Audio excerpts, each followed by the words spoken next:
Okay, mga kabihero, tapos na po tayong mag-drop ng ating pong mga estudyante doon po sa Desert Museum na matatagpuan po doon sa Conrad Hotel sa tabi po ng MOA, mga kabihero. So pagkababa po ng pasahero, umikot po tayo dito sa may Senate Building dahil kahit papano dyan po sa area na yan, sa tapat po ni Diwata, ay may mga lugar po na pwedeng kainan, mga kabiyero. Medyo tanghali na po kasi. So pagkatapos po natin kumain ng tanghalian, tayo po muling bumalik dito po sa MOA Complex at tayo po magtutungo at magbabaka sakali po tayo doon sa open parking sa tabi po ng Solera Resort and Casino, mga kabiyero.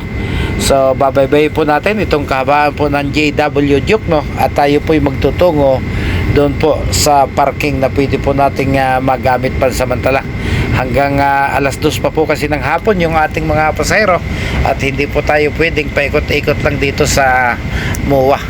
Bukod sa sayang ang krodo, yung rest ng aksidente at yung posibleng tayo po mahuli, napakadelikado.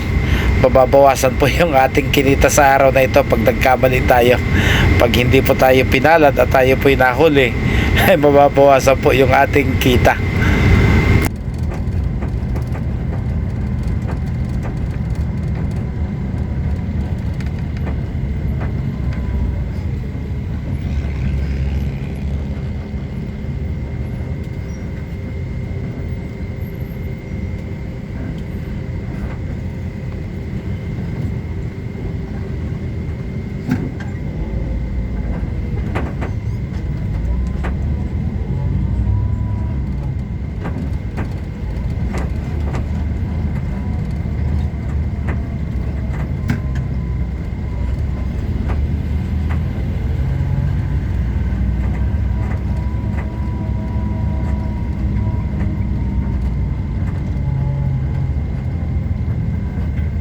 So ayan, dito na po tayo sa tapat ng malaking globe.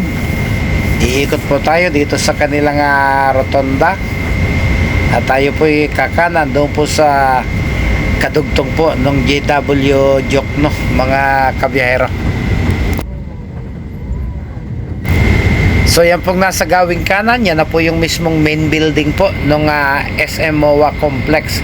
So kung kayo po walang sariling sasakyan at nagko-commute lang po kayo, yan po yung mga babaan ng mga public buses natin. So pati po yung mga nasa maliliit na sasakyan, yung mga buwababa ng Vito Cross, yung mga jeep. So dito po sila nagbababa at dito rin po sila umiikot, mga kabihero. Pati po yung mga galing Pasay, may mga biyahe po dyan na jeep. At dyan po halos lahat yung babaan, kaya hindi po kayo malilito. Pero kung first time po kayo sa MOA, hindi man kayo malito sa pagsakay, baka po malito kayo doon sa loob. Baka hindi nyo na po makuha yung daan sa papalabas kung saan po kayo pumasok, mga kabiyero. Ganon po siya kalaki.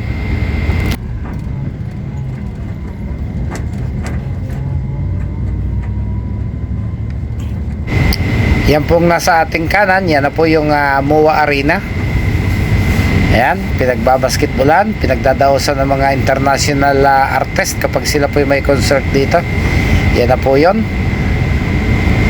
Yung nasa unahang building po na may maliliit ding mata, kung kayo po may mga kotse, yan naman po yung kanilang parking building, mga kabihero. So maganda po dyan sa parking na yan, pag kayo po pumarking, hindi na po kayo matatraffic papalabas. Dahil sa bawat floor po niyan ay mayroon pong kahera at pwede pong doon na kayo magbayad dahil wala na po kayong madadaan ng teller pababa. So diyan na po kayo magbabayad sa bawat, kung saan floor po kayo pumarking, hanapin nyo lang po at may mga teller po dyan para bigyan na lang po kayo ng resibo nung sa inyong pinagbayadang parking.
Okay, humiwalay na po tayo sa Diokno Avenue. Kumana na po tayo at ito na po yung patungo sa Soler.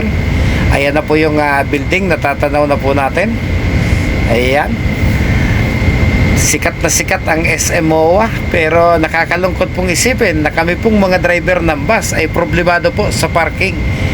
Imagine, kliyente po ng isa sa mga building establishment po ng MOA, yung pong aming mga pasahero at yung iba po pong mga bus na naririto ay wala pong sariling bus parking ang SM MOA complex, mga kabiyahero. Wala pong maparadahan ng bus. Yan ho ang nakakagulat. Laki-laki ng investment, hindi po naglaan. Samantalang alam naman po nila na may mga grupo po talaga na bus ang ginagamit at halos araw-araw ay may ganun po silang mga customer dito sa MOA.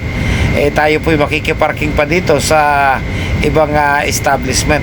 Mabuti na nga lamang po dahil open parking po, bagamat may bayad po na 100 pesos, ay open po kahit hindi kliyente o customer ng Soler yung gumagamit po ng parking area na ito, mga kabihero.